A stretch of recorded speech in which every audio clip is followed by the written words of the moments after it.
ئەم کاتتان باش و سڵاتان لێبێ بینەرانی کەناڵی هیوا لە پرۆگرامێکی تایبەت جارێکی تر پێتان دەگەینەوە. لەم بەرنمەیەدا لەو ماوە دیاریکراوە گفتوگۆ لەبارەی بارودۆخی هەنووکەیی عێراق و ناکۆچیەکان دەکەین. گفتوگۆ لەبارەی عێراق وەکو دەوڵەت واروەها پرسی پێکێنانی کابینی تازە لەلایەکی تر گفتوگۆ دەکەین. دوور لەو تێگەویشتنەی لە ئێستا لەلایەن بەشێک لە میدیا لیبراڵ و ئیسلامیەکان بە ئاراستەی بە سەتحی بردننی بابەتەکان و بەدیدێکی دوور لە دەستنیشانکردنی جەوهەر و سروشتی ناکۆچیە سیاسی و ئابووری و جەوهری ئیشکالەتی دەوڵەت و حکومداری لە عێراق ئێمە هەوڵەدەین گفتوگۆ لەبارەی بارودۆخی عێراق بکەین لە ئاستی ئیشکالەتی دەوڵەت لە ئاستە مێژوویەکەی لێکەوتەکانی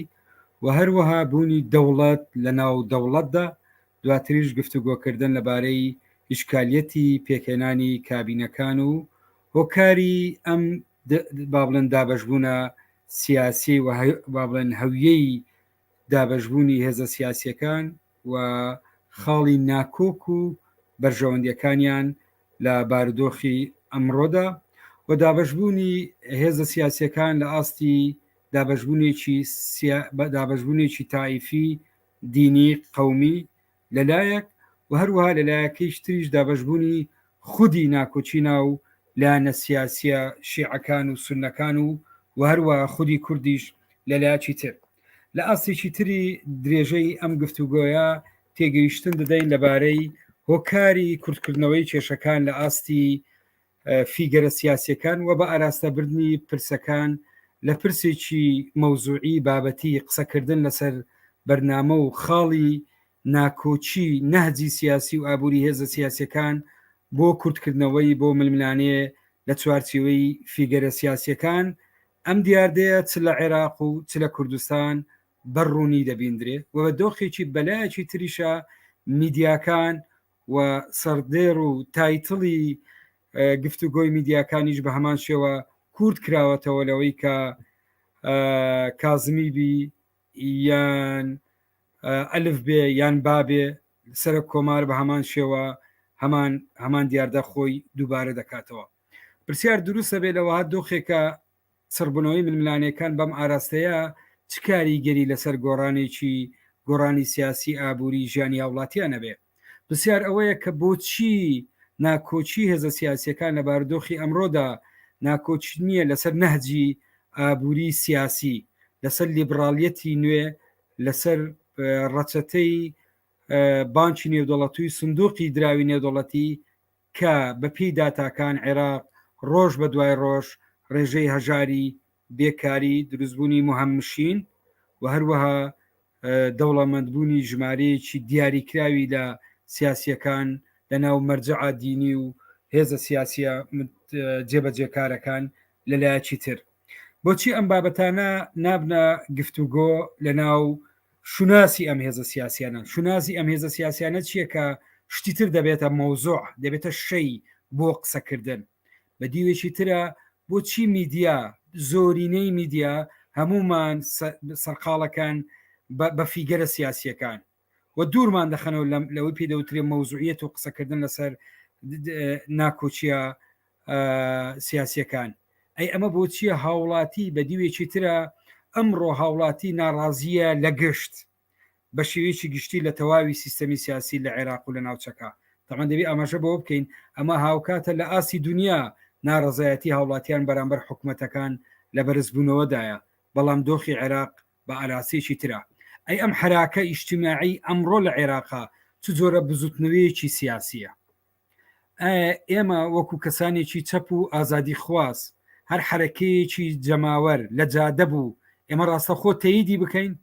ئایا هەندێک جا لە ناو خودی جادا شەقام قابل بەوە نییە فاشیەت و سیستەمێکی ئیستبداد لە ڕێگای جادەوە بێتەکایەوە؟ ئێمە بە دیدێکی مقدەس سێری جادە و ناڕزایەتی کۆمەڵایەتیەکەین یان قسە لەسەر یان جادە بۆ خۆی 2000 بوارێکە بۆ کاریگەری پانتاییەکە بەشێکە لە لێکەوتەکان و کاریگەری فەزای گشتی دابەشبوونی هێزە سیاسیەکان و هەروەها پێگەی هێزە سیاسیەکان و واقعی کۆمەڵگە لە ئاستی سیاسی و ئابووری و کۆمەڵایەتی. گفتوگۆی ئەم تەوەرانە لەگەڵ زۆر هاوڕێی خۆشەویست دکتۆر محەممەدکیانی هەڵسوڕا و چاودێری سیاسی دەکەین کە ڕاستەخۆ بەڕێزیان لەگەڵمانە لە بریتانیاوە.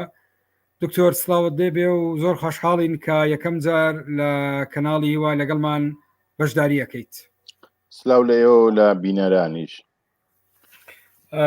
زۆر سپاس. دکتۆر من پێشەوەی من تەنیا لە ڕاستیە چەند پرسێکی گشتی مروژاند بە پرسیارێکی گشتی دەست پێ ئەەکەم دەمەوێت تێگەشتنی جەنابەت لەم پرسیارە وەرگرم دواتر من ڕای خۆم لەسەر ئەم پرسیارە دەمەیش ئەوەیە بەدیدی جەنابێت ئەوەی ئێستا لە عێراق دەگوزەرێ بە گشتی چی ئەبینی؟ ڕاستی ئەوەی لە عێراقا گوزەرێ ئێستاکە تێکەڵێکی ڕاستی واقعێکی زۆر زۆر ناڕێکە ئەنجامی ئەوە نەبوونی سیاسەتە. ڕاستی ئەوەی ئێمە لە عێراق سەیرەکەین نەبوونی سیاسەتێکی دروستە لەلایەن هەموو هێزە سیاسیەکانەوە ئەوانەی کە ئێستا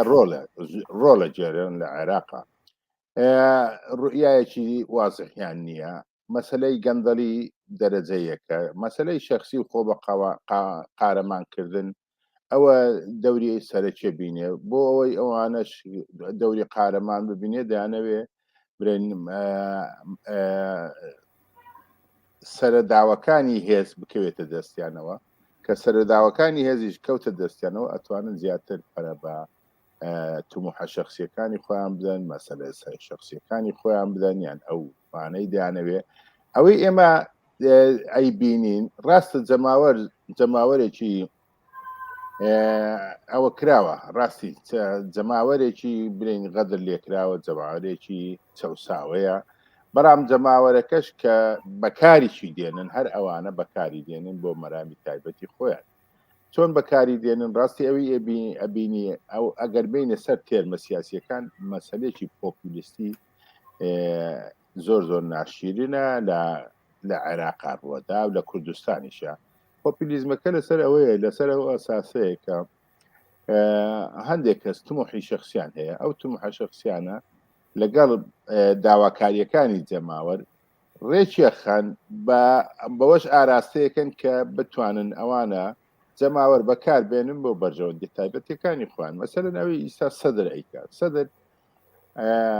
ئەوەی ئەیکات ئێستا کە دژی مەسەلە نییە دژی گەندەڵیە، لەبەرەوەی خۆی بەشێکە لە گەندەڵیە کە بەشێکی گەورەشی گەندەڵیش بووە. ئەو کە ئارەکتەرانە ئێستا کە لە حرەکەی سەدرانە و دەوری فعالیان هەیە، ئەوانە گەڵدەنترین بەشەر بوونە لە حکمی ئێستای عێراق. سەدریش مەرامێکی تایبەتی خۆی هەیە، سەدر دەیەوێ ببێتە مەرجع، باوەش ڕازی نییە ببێتە حکومەت، دەیەوێ ببێتە مەرجع، مەرجعی سیاسی یەکەم، دووەمیش لە مەرجعی سیاسیەوە تەتەوەر بکە بچێتە مەرجعی دینی بۆ بەلایانی کەمەوە بۆ شیعی عەرەب و شیعەکانی دیکەی لە شیعی غەیری فارسی یان غەیری ئێرانی. ئەوە ئەو توموحەی سەدر وای لێ کردیە کە بە هیچ ئەوەی قایل نابێت. سەدر کتلێکی گەورەی هەبوو لە ناو پەرلەمانە، طبعاً بەدەستی سعودیا و تورکیا و لەگە پارتیا و لەگەر سونەتانە ویستیان حکومەتی زۆرینە پێکبێنن، کاوانە نە پارتی نە سونەکان کە دێنە سەرواقع باسی ئەوەکەن تەوا حکوومەتی تەوافقیەکەن. بەرام لەو وەختەیە حکوومەتی ئەوەیان هێنا پێش کە حکوومەتی زۆرینەیە. لە حقیقەتە من لەگە حکوومەتی زۆرین لەبەرەوەی حکوومەتی تەوافقی دەبێ تموحاتی ئەوەکانی دیکە مراعات بکات. تموحاتەکە زە گەندەڵی بێت، دزی بێ، تعینکردن بێ، هەر شتێک بێ. مهمەوەیە پێگەی هێز و قووەت بداتە ئەو حیزبانە، نەک خزمەتکردنی جەماوەر بێ. ئەوە مشکلە ئەساسیەکە لێرەیە. بەڵام چۆن بەکاری دێنن ئەو هێزەی کە ئەکەوێتە دەستیان بەکاری نانن بۆ بەرژەوەندی خەڵک، بەکاری دێن بۆ بەرژەوەندی تایبەتی خۆیان. هەر یەکە مەجموعە شتێکی هەبوو، مەسەلا ئەو سێ چوار تەرەفە کە ڕێک کەوتبوون هەر یەک ئەوێکی خۆیان هەبوو مەرامێکی تایبەتی خۆیان هەبوو یەک مەسەلەنەی بە پارتیەکەی پارتی بگرینی لە کوردستانەوە پارتی دەویست سمعی وشار زوباری بکرێتەوە یەکەم شتیەوە دوم ئەوە بوو بتوانێت پێگەکانی دەسەڵات لە کوردستانە چۆن لە بندەستخۆیەتی لە عێراق شار بکرێتەوە بندەستخۆی باوەتە حالب لەگە سەردا و پشتگیریەکەش لە تورکیا و لە سعودیە و لە ئیماراتەوە بوو ئەو پشتگیریەش بۆ ئەوان وای لێکردبوون کە قەناعەتی ئەوان ئەوە بوو ئەمجارە سەرەکەوت لە 2012 دیسانەکە پارتی و نەجەیفی لەسەر داواکاری تورکیا نفسی سیناریۆیان کرد کە سەحبی سقا لە مالیشی بکەن و سەدریان هینا پێش بەڵام دوایی ئێران لوعبەکەی لێ تێکدان لەبەرەوەی شەریکەکانیان لە لوعبەکەیە مەسەلە مەجلیس ئەعلا بۆ وانە بۆ ئەوانی سەر بە ئێران بوون پرسیان بە ئێران نەکرد بوو ئایا ئەتوانن ئەو شتە بکەن یعنی متمانە لە مالیکی بستێنەوە بەبێ ئۆکەی ئێرە باسی ئەولایان نەکرد بوو بەڵام کە ئێران کەوتە ئەوەوە یەکەم کەس کە عادل عەبدولمادی پێهەرستا و هاتو چێ کرد لە بینی تیارەکانە ئەو وازی لێهینە ئێران یەکەم مەجلیس ئەعلا بوون ئەوانە مەجلیس ئەعلا وازیان لەو پرۆژەیە هینا مام جەلال نەچوون بژێریەوە ئەویش لەسەر برین لەسەر ڕاوێژ بە ئێران لەسەر ئەساسی ڕاوێژ بە ئێرانەوە بۆیە فەشەلیانە ئەو جارش فەشەلیانینە فەشەلەکە لەوە دێت ئەو هێزانە هەمویان خۆیان بە شێوەیەکی وا تەرحەکەن کە ئەوان لە بەرکەوتی لەتانە بەڵام لە هەمان کاتیشە ئەوان دەیانێت گەندەڵترین لایەن ئەوانن کە خۆیانە مەسەلە سونەکان هیچ مەشروعێکی مکەونەتەکەی خۆشیان نییە تەنها مەشروعیان ئەوەیە چۆن بتوانێت ئەو مەجموعانەی هاتنەتە پێش لە حکومە ئەو مەجموعانە چۆن بتوانێت بەرجۆمیەکانی خۆیان بکەن یەک لەوانە حەلبوسی بوو ئەو کاین دیکە ئەو مەجموعەی خەمیس خەنجەر و ئەوانە بوون سەدریش لە هەمان کاتە ئەو پرۆژەیەی تورکیا قبول کرد یا تورکیا و خەلیجی قبول کرد بۆ لەبەر ئەوەی دەیەوێت سەدر ببێتە مەرجەعی سیاسی لە یەکەم هەنگاو دوای مەرجەعی دینی لە ئێران بستێنێتەوە دەست خۆش دکتۆر خاڵی گرنگت باس کرد لە ڕاستیە من ببوورە لێرە تێگەیشتنی خۆمەدەم دەگەڕێمەوە لات بە تایبەتی دوایی خاڵێکی گرنگت وروژان لەبارەی ئیشکالیەتی مەرجع لە عێراقەوە من هەمان دید لە ڕاستی هەمان هەوڵی هێزەکان بۆ دروستکردنی مەرجع هەمان ئیشکالیە لە کوردستان دەبینمەوە یعنی هەوڵی هێزە سیاسیەکان بۆ بوون بە مەرجع لە کاتێکە خۆیان باشە زانن سەردەمی بە مەرجعبوونی ئەوان بەرەو کۆتایی ئەڕواتن و دەمەوێت هەروەها بینەران ئاگدار بکەمەوە ئەتوانن لە ڕێگای لینکەکانی کەناڵی هیوا ڕاستەوخۆ بینەری بەرنمەکە بنوەروە ئەتوانن مداخلەکانی خۆیان بنووسن وار کەسێک کە شێوەیە بەشداری بکە ئاگدارمان بکاتەوە دەتوانین لینکەکەی بۆ بنێرین ڕاستەوخۆ بۆ ماوەی چەند خولەیەکی دیاریکرا و بەشداری بەرنمەکە بکاتن لە ڕێکلامی بەرنمەکە چەند کەسێک پرسیاریان کردو دواتر دێنە سەرپرسیار و گفتوگۆی تێگەیشتنی ئەوان لە ڕاستیە من دکتۆرەوەی ئێستا ئەبینم با بڵێن کە پەیوەندی بە بارودۆخی عێراقەوەیە یعنی ئەمە دەتوانین لە ڕاستیە دابەشی بکەین بۆ چەند ئاستێک ئیزافەتەن بۆ هەندێک لە تێگەیشتنەکانی بەڕێزەویشەوەیە عێراق ئەمڕۆ وەکو یعنی ئیشکالەتی هەیە عێراق لە ڕاستیە ئیشکالەتی شوناسی هەیە ئیشکالەتی هەویەی هەیە عێراقێکت هەیە نەکورد بە عێراقی خۆی ئەزانێ وەنا عەرەبی سونە وەنا عەرەبی شیعە و هەر جارێک لە مەرحەلەیە کام هێزە سیاسیانە کە خۆیان باڵا دەست بوونە بەشێک لەمانە پێیان وابووە کە بوونی ئەوان لە عێراق بوونیەیە و عێراق دوای دروستبوونی عێراق ئێمە لە کاتێکە ئێستا قسە لەسەر قەیرانی سیاسی ئابووری کۆمەڵایەتی لە عێراق دەکەین کە نزیک بە 100 ساڵ تێپەڕ لەبێ بەسەر دامەزراندنی دەوڵەتی عێراقەوە یەکێ لە هاوڕێکان کە شەمال عادل سەلیم پرسیارێکی کردووە دەڵێ ئەی بۆ باسی ڕۆڵی ئێران و تورکیا ناکەی لە بارودۆخی ئەمڕۆی عێراق پرسیارێکی لە ڕاستیە گرینگە کە ئێمە بەسمان بوو لە درێژەی ئەم بەرنمەیە قسە لەسەر باسێک بکەین لە هەموو کات دوای دروستبوونی 100 ساڵ لە دەوڵەتی عێراقا ئەمڕۆ لە هەموو کات زیاتر دەزوەردان و تەدەخلی دەرەچی لە بارودۆخی عێراقەیە ئەمە پرسیارەوەیە بۆچی پرسی تەدەخل لە وەزی عێراق و لە وەزعی یەمەن لە وەزعی لوبناان و لە وەزعی سووریا بەشێکی زۆر لەو دەوڵاتانەی کە ئیشکالیەتی دەوڵەتیانەیە لە دروستبوون کە زیاتر بە ئیرادەی خارجی دروست بوون پرسی دەزوەردان دەبێتە پرسێک کە خۆی دووبارە دەکاتەوە پرسی با بڵێن غیابی ئیرادەی ناوەخۆی زۆرینەی ئیرادەی خۆی دەبێتە پرسێکی هەمیشە با بڵێن دووبارە بووە لەسەر واقعی سیاسی ئەم کۆمەلگا من پێم باسمان کرد ئێمە باسمان کرد لەوەیە کە وتمان ئێران کە وتمان محاولەی یەکەمی برین لێوەرگرتنەوەی متمانە لە مالیکی بە دەستی تورکیا بوو مەعاملێکی تورکی بوو بە مەسعود بارزانی و نوجەیفی دەویست تەنفیزی بکات سەدرشی هینا ناوەوە وتیشمان کە ئێران بەخۆی ئێران ئەوەی کرد ئێران شکستی پێهێنا معنای وایە ئیرادەی عێراقی غایبە لێرەیە ئیرادەی عێراقی غایبی غیابی ئیرادەی عێراقی نەبوونی نەتەوەی عێراق ڕاست ئەگە عێراق نەتەوە باە ئێستاکە ئەیتوانی کۆی پرسە سیاسیەکان لە ناو خۆیان بتوانێت چارەسەر بکات عێراق هەتا هەبوو هەتا سەدام حوسێن هەبوو لە پاش سەدام حوسێن عێراق تێکچوو ئەوە بوو مەسەلە نییە من لێرە باسی ئەوەی بکەین کە سەدام فەزلی هەبوو ناوەی نەما عێراق بەخۆی بەهێزی عسکەری و بەهێزی سەرکوتکردن پێکەوە لکێندرا بوو هەر دەمێک ئەوان ئەو هێزە نەما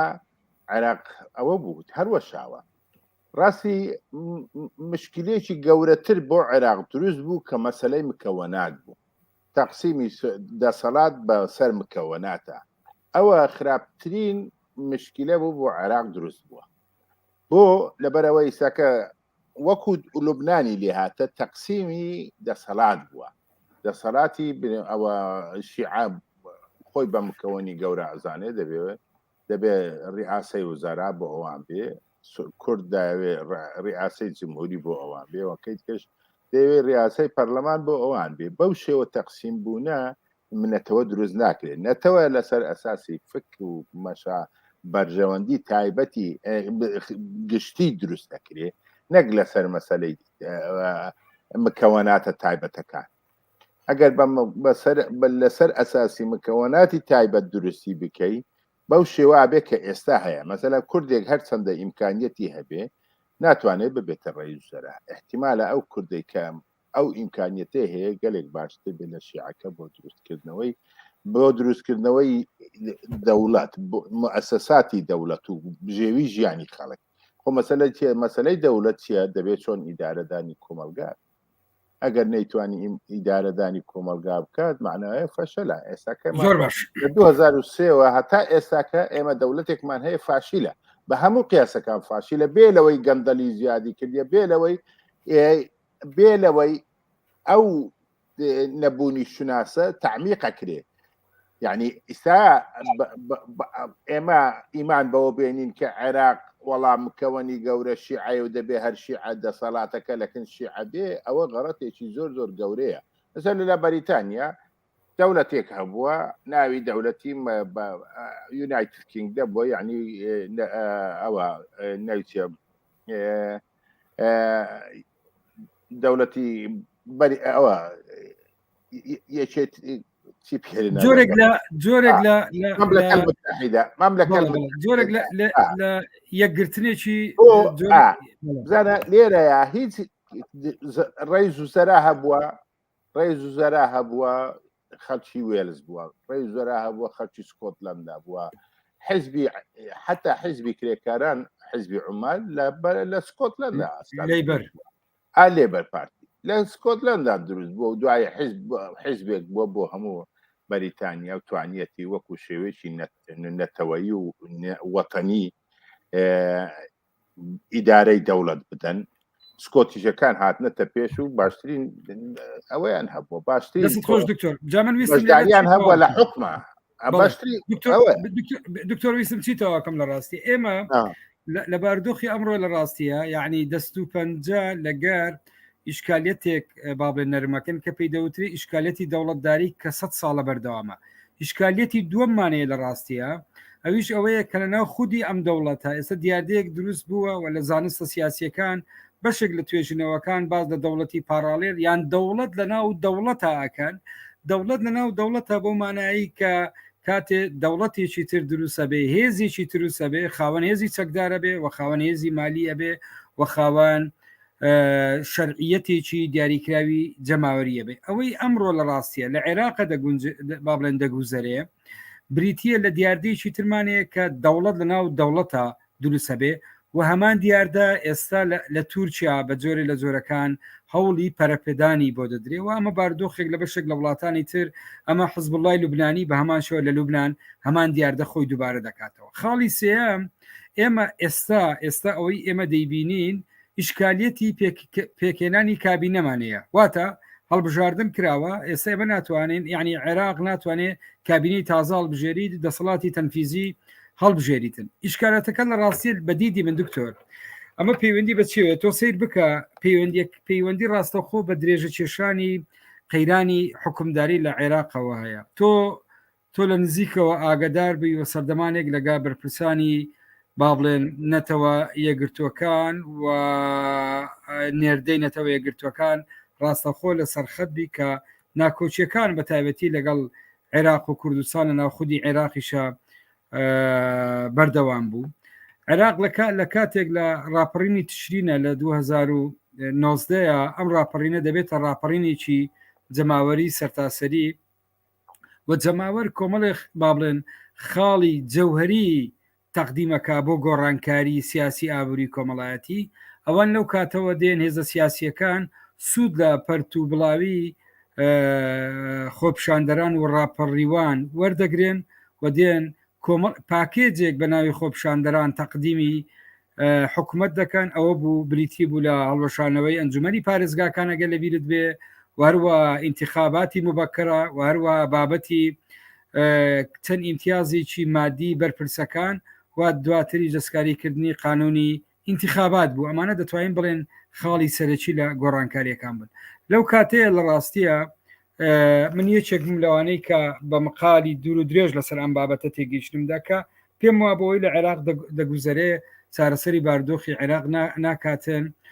و عێراق بەڕێوەبردننی عێراقا داڕشتنیەتێتی بە شێوازێک کە لەسەر پاکێزێکی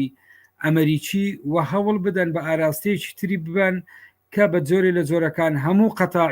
قەتاع گرنگەکان لە عێراقا بە ئاراستەی خسخەسە بڕوە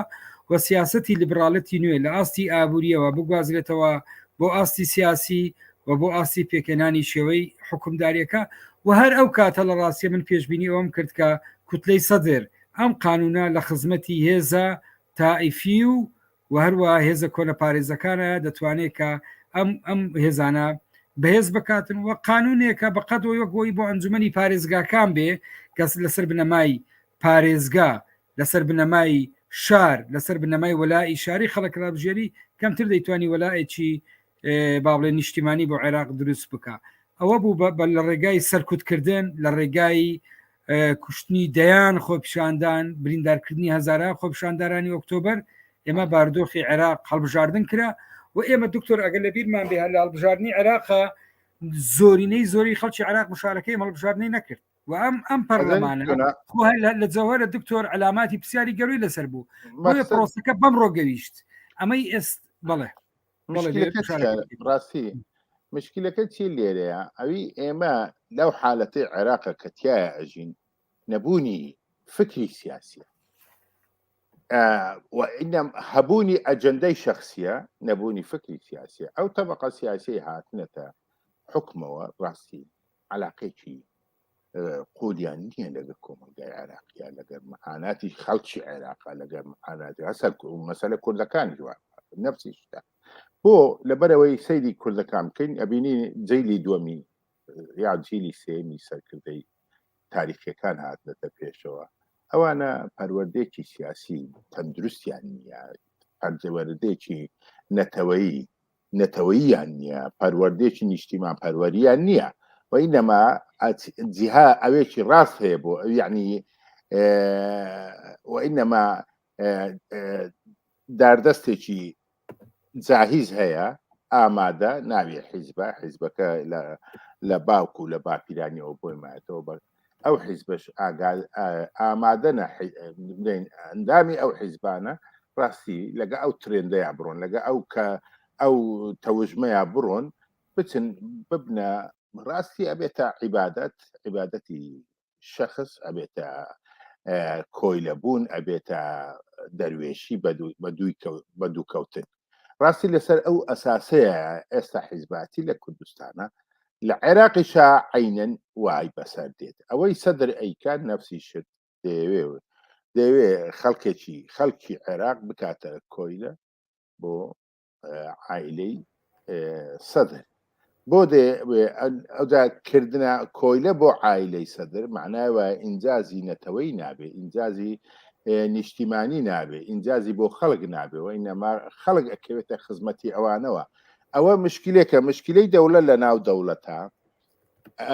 بوونی هێزی چەکدارە مەجە لە کوردستان قەت نابێتە هیچ کیانی بۆ لەبەرەوەی ئێمە چەند دوو حیزبی ئەساسیمان هەیە برین ڕئیسی خۆیان لەبەر چەکداریەکەی ڕئیسینە دوو هێزی عەسکەریان هەیە هیچیان ئامادە نینە وازدە هێزە عسکەریەکەی خۆیان بێنن کە ناویان لێ نایە پێشمەرگەوەی قەدیم بوو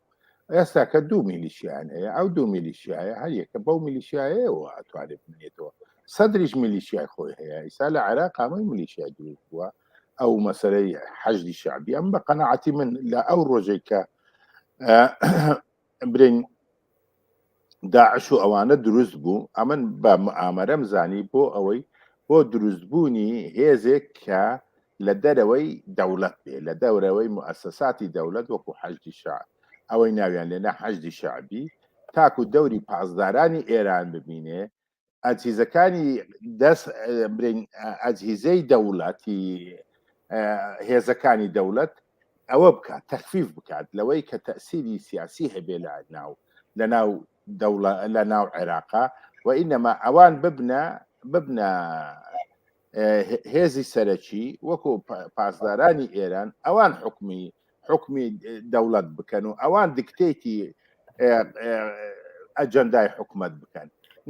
دکتۆر چەند پرسیارێکی حەزەکەم هێزێکی عەسکەری بمینێتەوە یان شورتە بمینێتەوە ئەوە شورتە مەسەلەی یاسا تەطبیقکردنی یاسا بێ و مەسەلەی عەسکەری دیفاعکردن لە سەروەری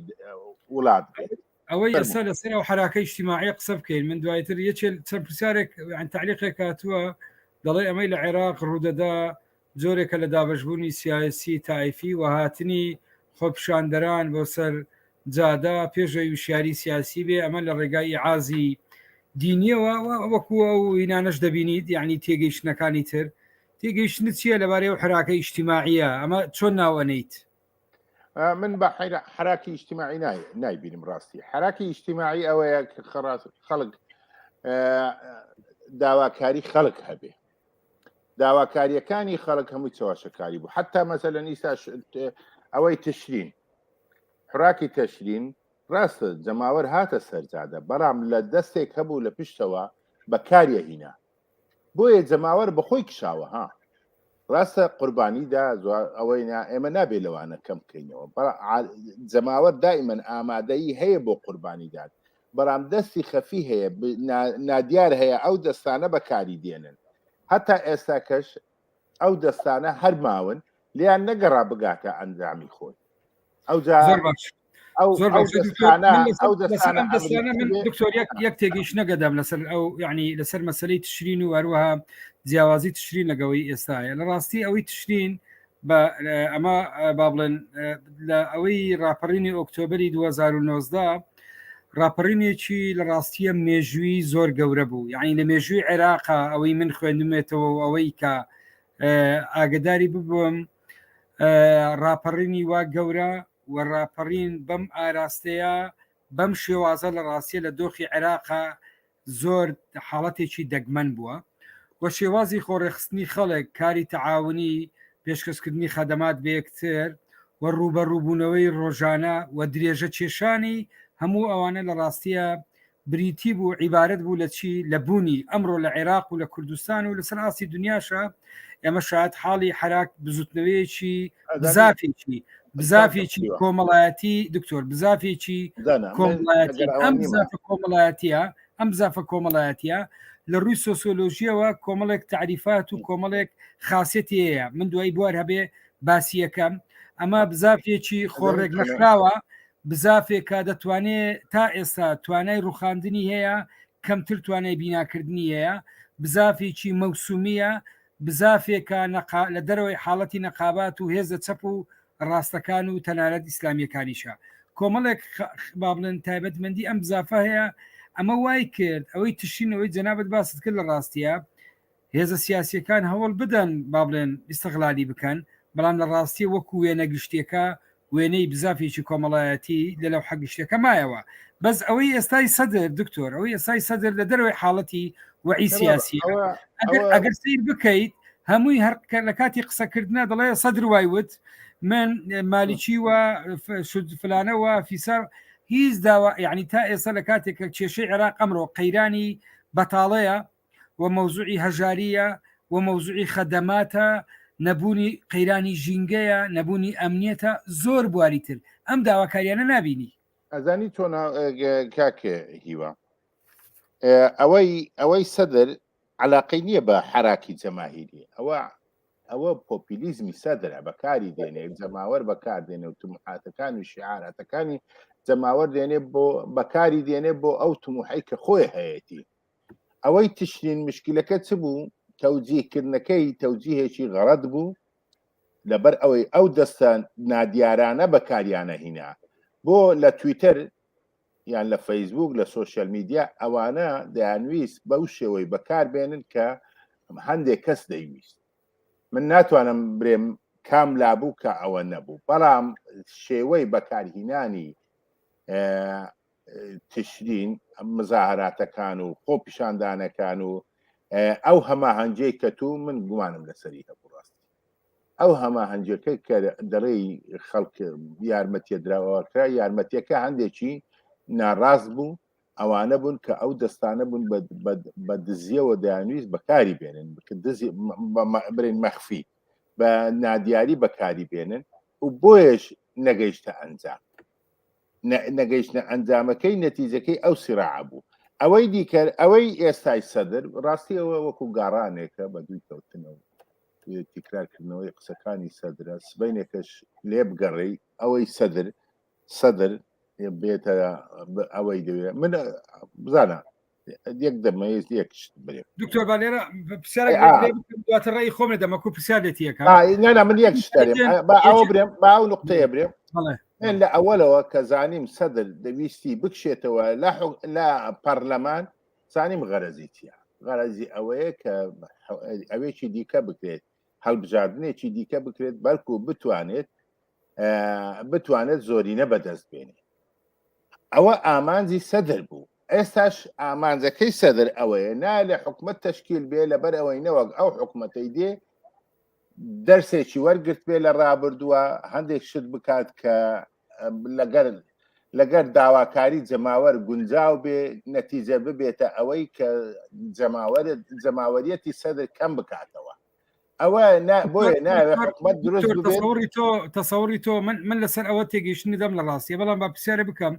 ئێستا بەشێک لە تێگەیشتنەکان باز لە جۆرێک لە هەوڵی زلێزەکانی دنیا بە جۆرێک لە هاوسەنجی هێز لە ناوچەکە ئەومانەوەی دۆخی عێراق وەکو جیسکەکەی هاسی لێ بکەن نە گەورە بێ نەبچوک بێ هەروەها بهێلنەوە بە ئاراستەیە کابێ کە بە جۆرێ لە جۆرەکانە ڕۆڵی لەگەڵ هاتنی بایدن و دەزوەردانی ئێران بە تایبەتی و لەلایەکی ترە هەوڵەکانی ئێران بۆ دروستکردنی چەکی ئەتۆم و بێ ئومێدبوونیان لەوەی کە بایدن وەکۆی پێشتر کە تەسەوڕ دەکرا مەلەفی دانووساندن لەگەڵ ئێران بکاتەوە و هەروەها با بڵێن مەوزوعی وەزعی ئۆکرانیا لەلایەکی تر ئەوەی باز لە سەر لە نوێ داڕشتنەوەی جیۆپۆلیتیکی هێز و کاریگەریەکانی لەلایەشتر سین و رووسیا. ئێستا و هەڵکشانەی دیوێکی تری و هەڵکشانی تورکیا بە ئاشکرا دەیبینین کە چۆن دەیەوێتە دەخل لە کوردستانەوە بگرات تا دەگاتە لیبیا بیکاتن و ئێرانیش بامان شێوە. ئێستا ئێمە زاهیرەیەکە بینین، یعنی زاهیریە نەک حاڵەتە، ئەویش دەزوەردانی بەرفراوان لە وڵاتانی کە بە وڵاتانی سێ ناسراون و قەیران و ئیشکالەتی گەورەیانەیە. پێ دوایە ئەم پرۆسی سیاسی لە ئێستای عێراق بەرەو چی ئەڕوا ڕەنگە بینەر ئێستا زیاتر تەرکیز لەسەرەوە بە حکوومەت پێک دەیان پێک نایە و مەلەفەکە لە مابینی هەرێم و بەغدا بەرەو چێ دەڕوا. ئەگەر تێگەشتنی خۆت بە کورتی بدەی من دواتر لەسەر مەلەفەکەیە تێگەشت نەدا. ڕاستی ئەم بە قەناعەتی من سەر ناکەوێت لەو هەولەی بۆ لەبەرەوەی بۆی ئەو زەحمەتە بتوانێت ئەو جەماوەرە لەگە خۆیان بباتاتایە دوای جەماوەرێکی ناتێگەیشتی ناواعیە داواکاری نییە داواکاریەکەی ئەوان تەنها سەدرە ئەوەی ینی هاوارکردنەکەیان ئەوەیە کە سەدر بێتە پێش بەڵام ئێران سەر بگرێ ئێران کە سەری گرت برین مەشروعی ئێرانی طبعا مەشروعی ئێرانی ئەوەترا یعنی هێستر و کاریگەرترا بۆ لە ناو شیعەشە ئەو دەورەی بینیوە هەم لە ناو هێزی کوردیشە و ئەتوانێت سنەکانیش قەناعەت پێ بن لەبەرەوەی بەڕاستی مەتالیبی سنەی ئێستا زۆر زەعیفترە لەوەی کە ئێمە تەوەقعیەکەین ویان بۆیان داهێن لەبەرەوەی مەتالیبی تائیفیان کەمە ئەوی مەتالیبیان هەیە مەتالیبی شەخسیە داواکارەکانیان داواکاری شەخسیە بۆیە مەسەلەی سنە زوو ئاسانتر کۆنترۆلەکێ ئەوەی هەیە ئی کووردە هی کورد طبعا حالەتی کورد مستەقرە ئەو ئیستیقراریە ئێستا هەیە مەقسەدم جوولەی کورد لە ناو عێراقا و لە دەوروبەری خۆیان مستەقرە ئەوە کۆنترۆل کرای بە تورکیا و بە ئێران لایەکی بە ئێران تر کۆنترۆل کرای لایەکی بە تورکیا ئێستا کە کەفەکە بەلای لایەنی ئێرانی ئەڕوا احتیمالی زۆرە کە ینی کاندیدی یەکێتی ئەبێتەوە سەرۆکی جمهور پارتی ڕەنگە هەندێشتی دیکە ئەدرێتە پارتی هەندێ ئەوەی لەبەرەوەی تموحی پارتی هەرەوەیە مهمەوەیە قوەتی هەبێ و داواکاریەکانی سلام عەبدوڵڵا پرسیارێکی کردووە دەڵێ بەرنامەی ئابووری سەدرەکان چییە یان بەرنامەی جیاوازی ئەبینی لە نێوان ئەوەی بەرنامەی ئابووری ئیتار و هەروەها ئەمەی سەدر و پارتی و جەماعەتە ئەمن بەڕاستی ویستم باسی ئەوەی بکەم باسی ئابووری عێراق بکەی و باسی نیۆلیبرالیزمە لەوەیە دەمیست قسێک بکەم لە عێراقا ئابووریەک نییە ئابووری عێراقی ڕێعیە خاصن ئێستاکە لەبەرەوەی زراعەکەشی ئەو برێن کشتتوکالەکەشی هەبوو ئەویشی نەمایە بەو شێوەیە احتیمالی عێراق 1996 لەسەر نەفتە بۆیە لە عێراقا ئابووریەک نییە مەسەلەی ئابووری وەکو ئەوێک بیخێ قالبی کۆمەڵایەتیەوە ئینتاجی بێ ئەو ئینتاجەی هەش بوو ئەو سناعەتانەی هەش بوو ئەویش نەمایە لە عێراقا عێراق دەوڵەتێکە ڕێعیە دەیانەوێت لەسەر ئەساسی ئەوە برین مجتەمەعێکی مستهلیکە ئەو مجتەمەع مستهلیکە بە دەوڵەت بەخێوی بکە بەو خێراتەی کە دێ هەیەکی بەڵام دەوڵەت ئەوەندە دزیتایە ناگاتە خەڵک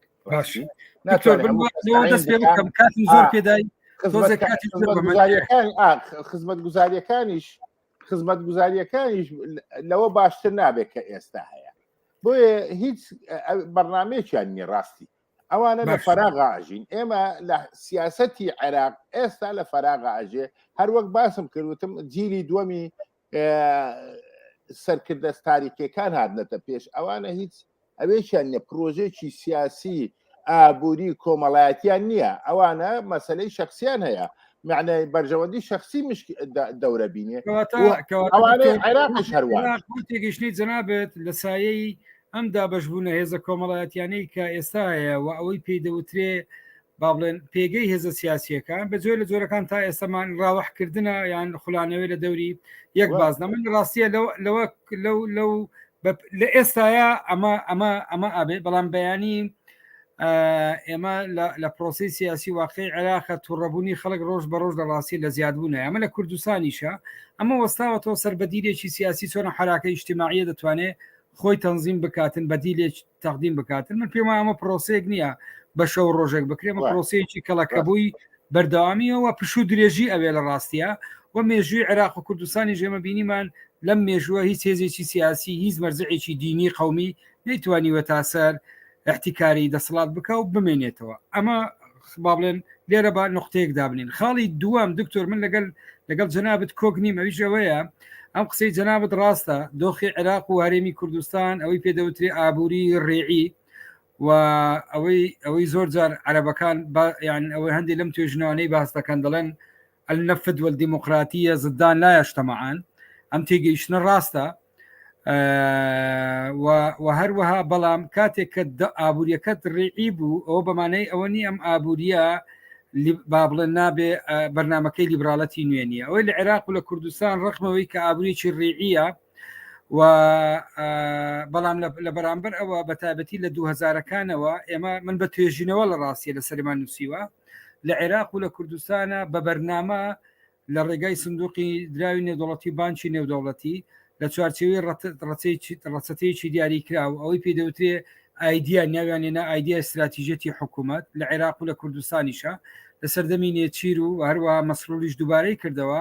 بە خەستر با بڵێن یاساکانی جێبەجێ کرد لە عێراقیش بە تایبەتی لە سەردەمی پۆل بریمەرەوە ئەمە دەست پێکرا زۆر بە سەختی دەستیان پێکرد کە جەوەرەکەی بریتی بوو لە چی بریتی بوو لەوەی کە حکوومەت ڕۆڵی حکوومەتی حارس ببینی هەرچی بودجە هەیە بۆ وەزارەتی دیفاع و وەزارەتی عسکر بڕوە ئەوەی پەیوەندی بە خەدەماتەوە هەیە نەمینێ ڕۆڵی حکوومەت لە ژیانی جڤاچی نەمێنێ و باج و سەرانە زیاد بکرێ و کەرتی گشتی هەموو بە خەسخەسە بکرێ بدرێتە کەرتی تایبەت واتە دەوڵەت هەبێ حکوومەت لە ڕاستیە پەرلەمان هەموو ئەو یاسانشان تعدیل کرد کە نەیانتوانی دەستکاری بکەن ئێستا لە کوردستان دانێ یاسای وەزارەتی کارەباش تعدیل بکەن لە بەرەوەی بەپێی یاساکە ناتوان بیکەن بە خەسخەسەی بکەن ئەوەش بە خەسخەسە دەکەن بەداخەوە ئەوەی کە ناکۆچی هێزە سیاسیەکانە بە پارتی و بەیەکێتی و بە ئیسلامی و بە شیعەکان و بە هەموو ئیتارانەی هەیە بەداخەوە ئەم بابەتە نیە کە ئەمە ڕێژەی هەژاری و بێکاری لە عێراق با بڵێن بەرەو هەڵکشانی زیاتر بردووە خاڵی تر کە باسەکە میشکالەتی مەرجع دکتۆر ئەگە بیرت بێ یەکەمی دانیشتنی پەرلەمانی عێراقا سەدریەکان بە جلی خۆیان جلێکیان لەبەر جلێکی سپی بوو هەر لە یەکەم دانیشتنەوە ئەوان دەستیان پێکرد ئێمە نوێنەراتی سەدر دەکەین و پارتیەکانیش لە ڕاستیە بە هەمان شێوە وتنەوەی دروشمی ئەو دروشمی خۆیان هەوڵیاندا لە پەرلەمانی عێراق بەم ئاراستی بەرنواتە ئێستا لە عێراق و لە کوردستانە ئێمە بەرەو ئیشکالەتێک دەڕۆین مەرجع لە ڕاستیە نامێنیە هەرچەر خۆیان دانەوێ یعنی ئەوەی لە هین بە زۆر دانەوێ مەرجعیت دروست بکەن ئەمە ناتوانن دروست بکەنەوە سەردەمی باوکەکان بەرەو کۆتایی ئەڕوا کوڕەکان ناتوان ببن بە مەرجع باوکەکانیش لە ڕاستیە مەرجع نەبوون مەرجع نەبوون لە حاڵەتێکی دیاری کراوە بوون بۆیە ئەمە نائستقلالەتی سیاسی و ئابووری زیاتر دروستەکاتن بەداخەوە هاوڕێک پرسیارێکی نووسی بوو لە نەبوونی بەدیلێکی چەپی دیموکراسی لە باردۆخی عێراق و کوردستانە یان هێزێکی سیاسی لایانی کەم کە بتوانێت لایانی کەم لە عەدالەت و یەکسانی و ژیانی خەڵک دابین بکە بەرنامەیەکی ئابووریە بێ کە بتوانێت لە دامێنی کۆمەلگاوە بیر لە بەڕێوەبردننی کۆمەلگا بکاتەوە ئەم دۆخە بەردەوامی دەبێت ڕۆڵی لەگەڵ هەڵکشانی ئەم دۆخە ڕۆڵی وڵاتانی دەوروبەر بە تێگەیشتنی من زیاترە بێ و کێشە لە کوردستانیش بە هەمان شێوە وەزعی کوردستانیش دکتۆر بە ئاراستەیەک نابڕوە کە ئێستا سیر بکە تەرکیزی هەمویان لەسەر ئەوەیە بەرهەمە یان ڕەشیدە یان ڕێبەرە یان فلانە یان فیسارە ئەوەی کە باسی ڕیفراندۆمی یەکرد بەشێک لە هێزە سیاسیەکان بە دوای کەوتن ئێستا هیچ ئەجندایەکی نییە بۆ قەزیی بۆ ئێسیتا بە ئێستا کوردستان هاوڵاتی پلە دووە بڕۆ سەیری پەرکانە و فلانە شوێن و فلانە شوێن بکە حکوومەتی عێراقی چۆن مامەڵی لەگەڵەکاتن بەداخەوە ئێمە من پێم وایە لە کوردستان بە تایبەتی فراغێکی زۆر هەیە حراکێکی ئیجتیماعی ئەم حراکە ئیجتیماعیە هەر ڕۆژەی بە شکلی جۆرا زۆر خۆی مانیفێست دەکات لەم لاوە سەرکوت دەکرێت لەم لاوە لە ئینتیخاباتە دەنگنادا لە خۆپیشاندانە خۆی مانیفێستەکە بە هەر بەرجێکا پێ لە ئەعلامە پێویستی بە ڕێخستنە نەبوونی ڕێخستن نەبوونی جۆرێک لە ئایدیایەک دۆخی عێراق و کوردستان بەرەو ئەم دۆخە شپرزەیە بەبا کەس چاوەڕێنەکە ئەم ناوانە ئەم فیگەرە سیاسیە دینیە قومیانە هیچ گۆڕانکاریەک لە دۆخی عێراق بکەن. من بەڕاستی ئەوەی بە نیو لیبرالیزم نایبینم، من نایبینم فیودالیزمە، ئەوەی پێرن نیو فیودالیزم، یان من بە نسبەت ئەوە بە نسبەت برین دەوڵەتانی ڕۆژاوەەوە نیو فیودالیزمە، بەس بە نسبەت لای خۆمانەوە هەر فیودالیزمە کۆنەکەیە ماوەتەوە، دەیانەوێت تەرکیزی سەرمایە بێ لە دەستی چەند کەسێکە، ئەو چەند کەسش سەر بە دەسەڵاتەکان حیزب دەسەڵاتەکانن، ئەوانە دیکتێتی ژیانی ئابووری سیاسی کوردستان بکەن. ئەوە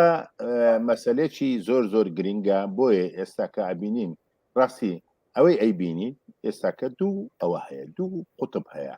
ئایا ئەتوانی بیبەیەوە سەر ئەوەی کە دوو تەچیە هەیە، تەچەی نەقشبەندیەکانی بارزان و تەچەی قادریەکانی تاالبانیەکان برین ئەوەیەکەن نوێنەرایەتیەکەن، ئایا بەو شێوە تەقسیمەکە یان بە شێوەیەکی دیکە ئەتوانی تەقسیمی بکە برێ دروست زیندووکردنەوەی ئەوەیە مریدیە. ئەو حیزبانە یەکێتی بە نسبەت منەوە حیزب نییە، ڕاستی حیزب نییە، نە سەرکردایەتی هەیە، نە کەسایەتی تایە کە کەسایەتیەکی سیاسی خاوەن تەجروبە و عەقڵ و داناییەک بێت کە بەرەو ئەوەی ببات کە بەرنامەیەکی سیاسی تێر و تەسەڵی هەبێ بە نسبەت کۆمەلگاوە، بە نسبەت حکومداریەوە، بە نسبەت چۆنیەتی بەڕێوەبردنەوە، هیچ شتێکی نییە، ئینەما چەمارێکە ماڵێکە بەڕێبن، ئەو حیزبە بەڕێبن و ئەو خەڵکەی کەم یا ئیسفادیان لێکریا شەهیدیاندا یا بە عاتیفە پێوە نووسانە، یا مەسەلەکەی ئەوەیە کە ئەوە هەبوون ئەوانە هەون دەبێ ئێمە لە دویان بین.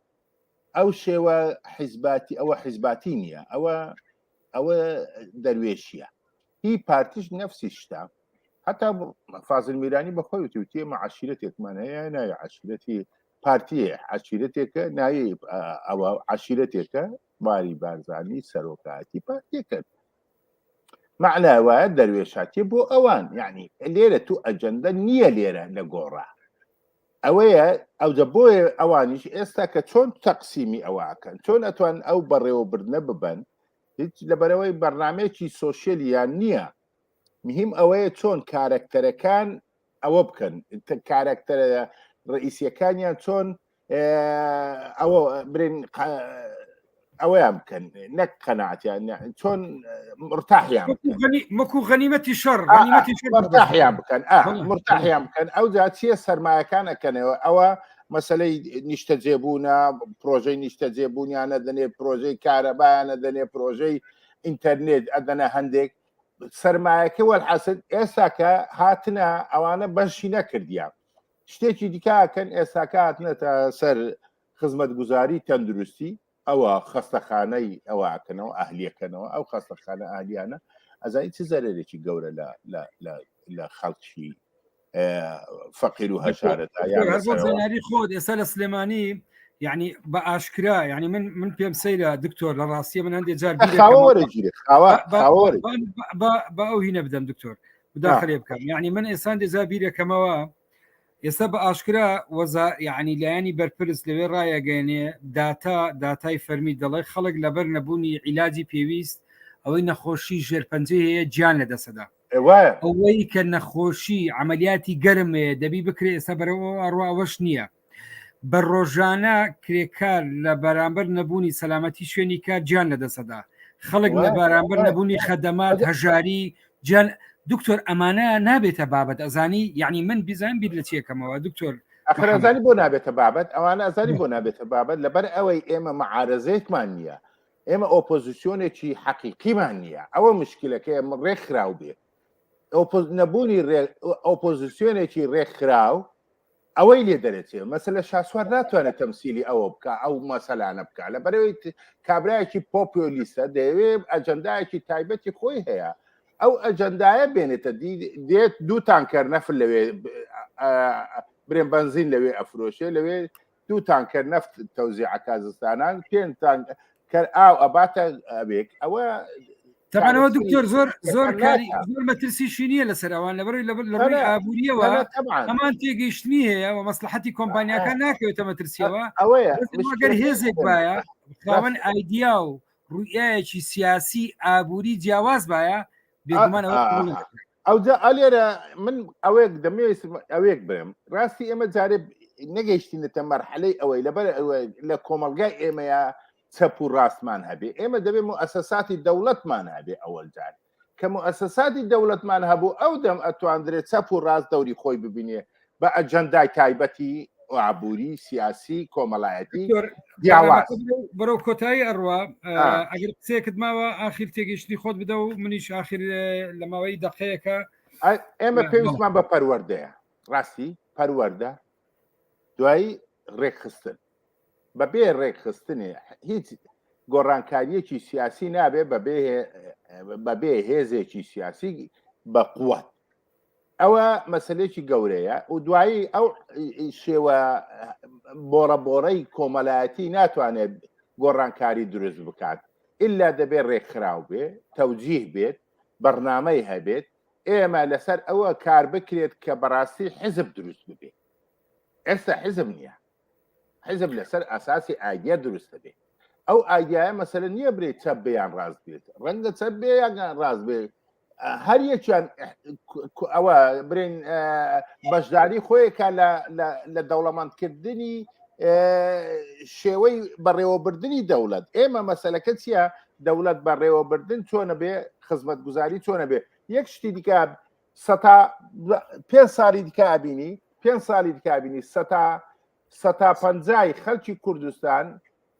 بێ خانیە بێ هەر بۆ فرۆشتنی خانیەکەی بۆ عیلاجی یەکێکیان نەخۆشێکی گەورەی هەبێ ئەوە کارەساتە ئێمە بەرەو کارەساتە چین بێ لەوەی ئێمە ئەوەمان ئەمە نابێتە ناکۆشی هێزە سیاسیەکان ئەوە نابێتە بابەت من دەستەکانت خۆش بەرنامەکەم بەرەو کۆتایی ئەڕوا من لە ڕاستیە ئەگەر ئێمە بمانەوێت تەنانەت قسە لەسەر پرسی موسسات کردیان کۆمەڵی پرسی تر من پێم وایە هەموو ئەوانە پەیوەندی بە بابەتێکەوەیە ئەویش ئەوەیە ئەوەی لە ئەوروپا جۆرێک لە یاسای جێبەجێ کرد جۆرێک لە دەوڵەتی ڕەفای دروست کرد جۆرێک لە موسساتی دروست کرد خێری چەند سەرمایه‌دارێک نەبوو شەوبوونی و بەیانی هەڵسێتەوە بڵێ خەونی بینی بێ بڵێ ئەمە موسسات گرینگە نەتیجەی تێکۆشانی حراکی اجتیماعی بزوتنەوەی چەپ ئەمانە فەرزکرا لە ڕاستیە نەکەیت ڕاستڕاوەکانیش مەسەلەن ئەزانی من ئەمە ڕەنگە بابەتێک بێ ڕاستڕاوەکان لە مێژووی ئەگەر بریتانیا نازانی بۆ یەک شتێم مەسەلەم ئەوە نییە لە ئێمە ئەلێرە یاس بین بە لایەنەکە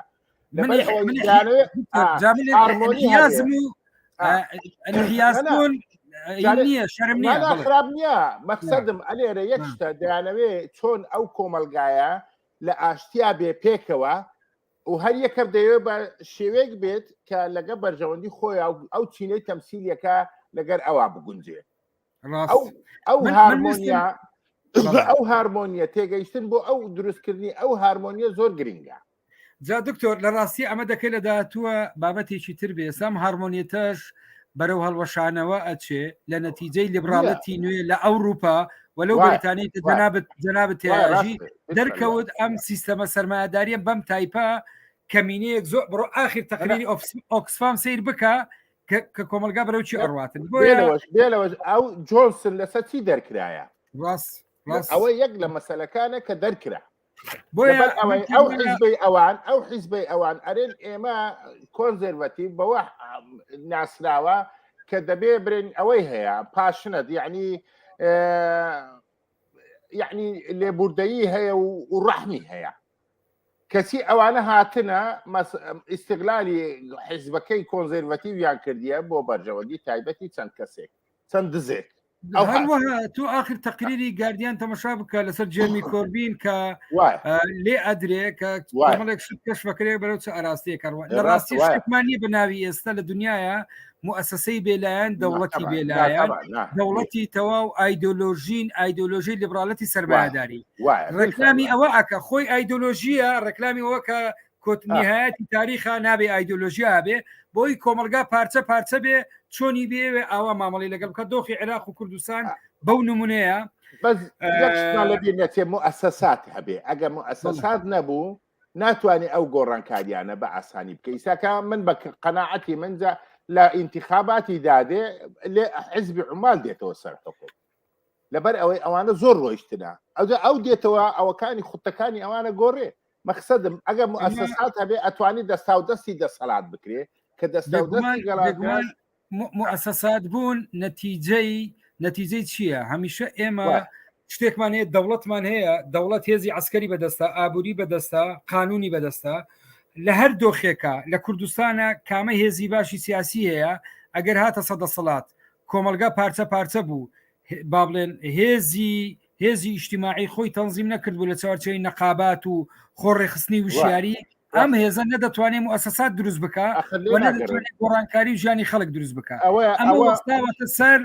وشیاری ئەوەی جەنابەت باست کرد خۆڕێخستن و هەروەها هێزی ئەمنی مەسەلە هێزی ئاسایش هێزی حیزبیە خۆی دەبێ هێزی ئاسایش کۆمەلگا بپارێزێ حتا لە دەسەڵاتداری نەکرد ئەوە بەڵام ئێستا کە ئامرازێکە بەدەست دەسەڵاتەوە بۆ سەرکوتکردنی هاوڵاتی چۆن ئەتوانێت کەسێک بتوانێت سەرکوتی هاوڵاتی خۆی بکات ئەوەی شتێکە کاتمان تەواو بوو من زۆر خۆشحاڵ بووم بۆ گفتوگۆکردن لەگەڵ چەند بابەتێکی گرنگ من لە ڕاستیە چەند پرسیارێکم نەبینیوە شەماڵ عادل سەلیم سەرکردەی سەفیتاری عێراقی لە دیمانێک ئاماژەی بۆدا کە سەدر خەبات دەکاتەوە بە دییانیشتمەوە من نازام لە ڕاستیە ئەمە چێە ئەگەر وای وتبێ ئەمە ڕێی ئێمە بەم ئاراستەیە نییە بێگومان ئێمە لەو بەرنمەیە بەگشتی لەسەر چەند خاڵێکی گرنگ وەستاین ئەویش دزوری تاریخی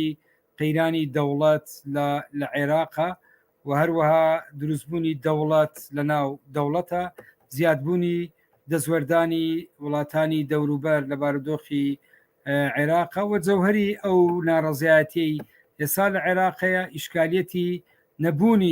نەبوونی بزوتنەوەیەکی کۆمەڵایەتی کە بتوانێت ئاراستەی ناڕەزایەتیەکان بە ئاراستەیەک بە لە بەرژەوەندی گشتی بی و ئیشکالیەتی نەبوونی قسەکردن لەسەر بەرنامەی سیاسی ئابووری لە عێراقا مەسەلەی هەژاری بێکاری کەرتی تەندروستی و هەروە چڕبوونەوەی ڕاکێشانی هەمومان بۆی پێمان وابێ ئەگەر لە کوردستان فلانە فیگەری سیاسی بوو بە سەر کۆما دنیا دەبێتە شامی شەریف یان ئەگەر لە عێراق فلانە فیگەری سیاسی بوو بە سەرۆک وەزیران ئەمە عێراق دەبێتە شامی شەریف دکتۆر دەرچوو شامی شەریف دەرنەچوو ئاخری بینیمان شامیش بە چ دۆخێکە ڕۆیی تا بەرنمەیەکی تر و گفتوگۆکردن لەسەر تەوەرێکی تر سوپاس بۆ هاوڕیانەی لەگەڵ مامون هاوڕێیەکی زۆر مشارەکەیان کرد دکتۆر محەممەد کیانی گەلک سوپاس بۆ بەشداری جەناویشت زۆر سپاس بۆ ئێوەش و بۆ بینێرە